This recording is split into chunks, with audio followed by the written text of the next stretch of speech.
it shows weakness. It is an admission that the war is not going to plan, and that Putin has utterly failed in his strategic objectives.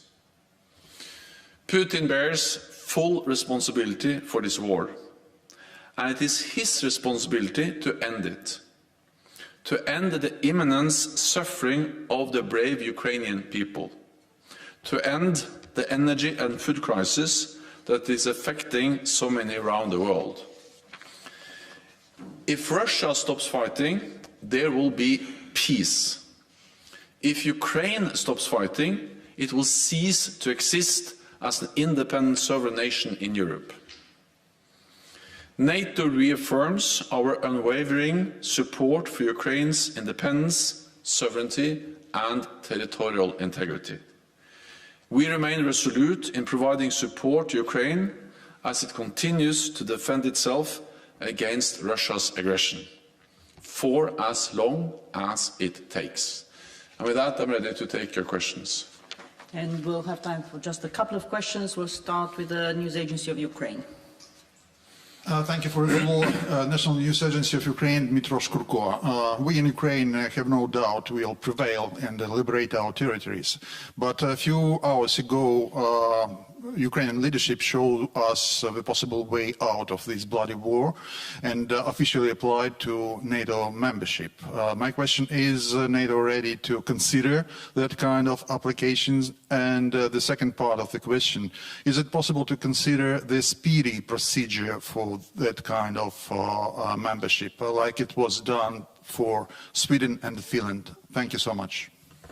Every democracy in Europe has the right to apply for NATO membership, and NATO allies respect that right. And we have stated again and again that NATO's door remains open, and we have demonstrated that over the last years. NATO allies, when they met at the NATO summit in Madrid, stated also very clearly that we support Ukraine's right to choose its own path, to decide what kind of security arrangements it wants to be part of. Then a decision on membership, of course, has to be taken by all 30 allies, and we take these decisions by consensus. Our focus now is on providing immediate support to Ukraine, to help Ukraine defend itself against the Russian brutal invasion, and then that's the main focus and the main effort of NATO allies as we speak. Associated Press. Yes, Secretary General, the war seems to have taken on a new dimension today, with both President Zelensky and President Putin taking fairly big steps. I wonder, now that President Putin's annexed these parts of Ukraine, he's threatened to use nuclear weapons as well, would you call for calm? Would you advise President Zelensky to perhaps stay away from the region? How would NATO deal with this as well from the outside? Thank you. We call on President Putin to end the war. He is responsible for starting the war, and he has the responsibility to end the war. Because if Russia stops fighting, there will be peace. If Zelensky and the Ukrainians stop fighting, Ukraine will cease to exist as an independent nation. So not speaking about, in a way, two equals. We have an aggressor, Russia, and we have a country which is the victim of aggression, Ukraine. And that's also the reason why we are so clearly supporting Ukraine. The illegal annexations of Ukrainian territory doesn't change the nature of this war. It remains.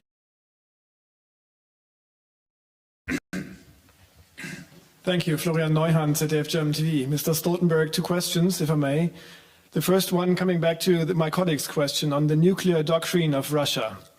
Once again, would you encourage, if you were asked, Ukrainian army, Ukrainian military to really attack those annexed regions, and by this also maybe provoking a nuclear escalation, since many people throughout the world, and especially in Europe, fear a nuclear escalation of this war?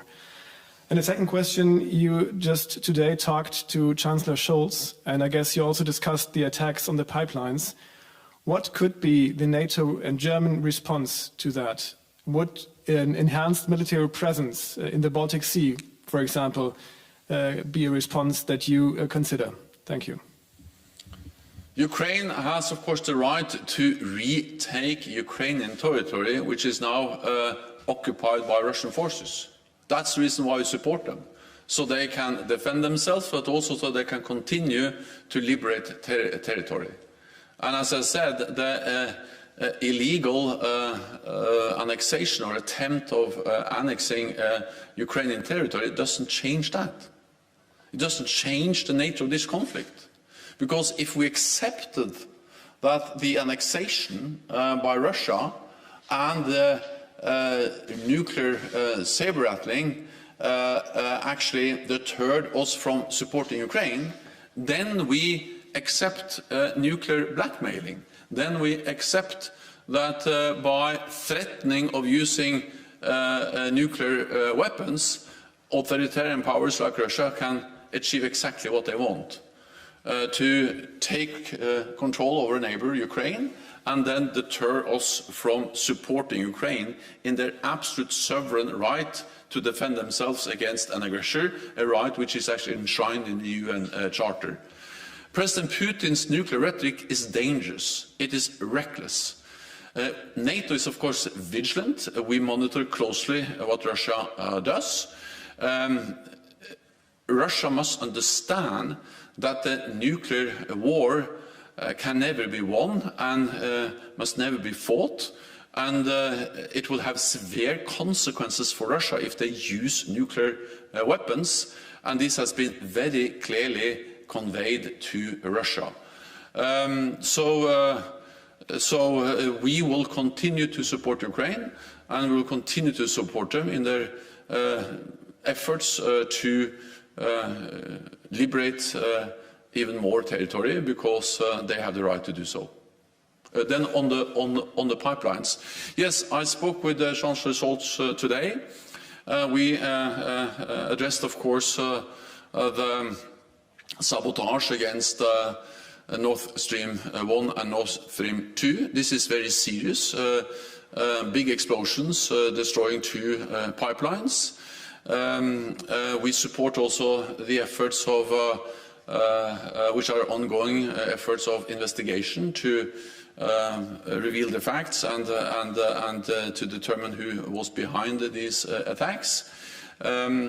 NATO and NATO allies are present with naval capabilities, where planes in the Baltic Sea, in the North Sea.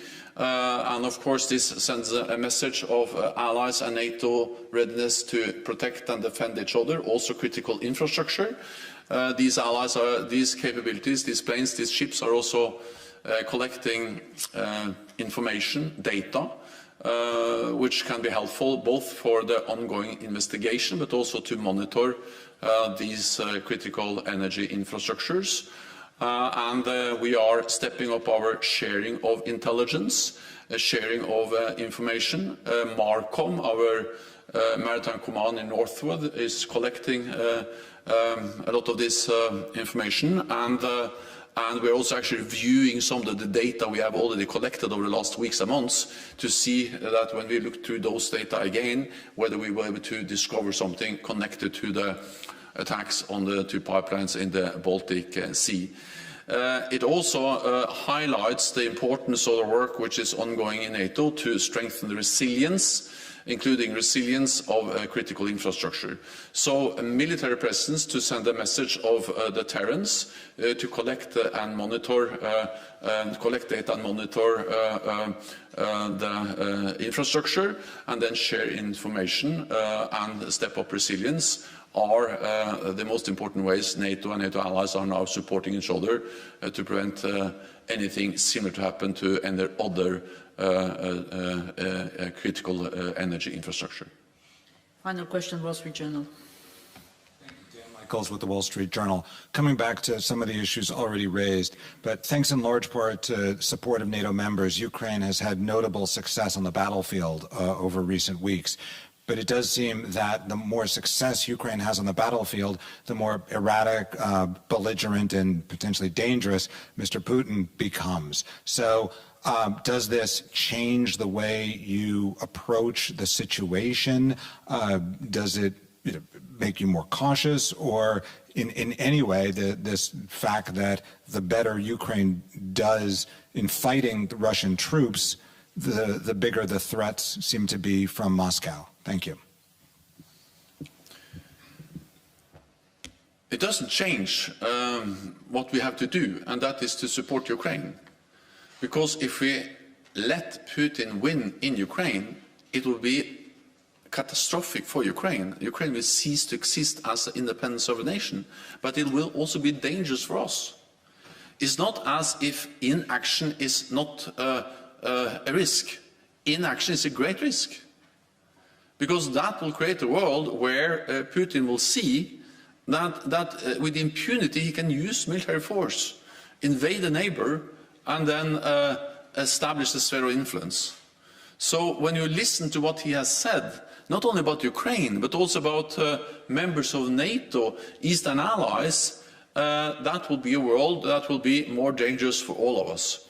So yes, we are faced with a dangerous war in Ukraine, but it's not as if that war will not be dangerous anymore if we allow Putin to win. In many ways, then we will at least increase the long-term risks for all of us. And that's the reason why we pay the cost of supporting Ukraine, and knowing that the price we have to pay if we don't support them, most likely will be much higher. We are monitoring closely what Russia is doing. We haven't seen any changes in their nuclear posture. We are vigilant. We are sharing information. And we have conveyed very clearly to Russia that there will be severe consequences if they use nuclear forces against Ukraine. We also have to realize that we speak about different types of escalation. One thing is escalation within Ukraine. We have conveyed a clear message on that. Then, of course, there's also the risk of escalation beyond Ukraine, involving other NATO allies. We have also been very clear on that. NATO is not party to the conflict. We support Ukraine, but that doesn't make us party to the conflict. We support a sovereign nation in their sovereign right for self-defense. On top of that, we have also significantly increased our military presence in the eastern part of the alliance. We did so immediately after the invasion, because we were prepared. So that morning of the invasion, we activated all our defense plans from the Baltic Sea to the Black Sea and started the additional deployment of additional troops to the eastern part of the alliance to remove any room for miscalculation or misunderstanding in Moscow about our willingness, our readiness to protect every inch of NATO territory. And more troops in the eastern part of the alliance is sending that message. So NATO's aim, what we are doing, is to support Ukraine, but at the same time preventing escalation by sending a clear message to Moscow about the dangerous nuclear rhetoric and the consequences use of nuclear weapons will have, and by demonstrating our readiness to defend and protect all allies by increasing the presence of NATO troops and sea and naval capabilities in the eastern part of the alliance. Thank you very much. This concludes this press point. Thank you.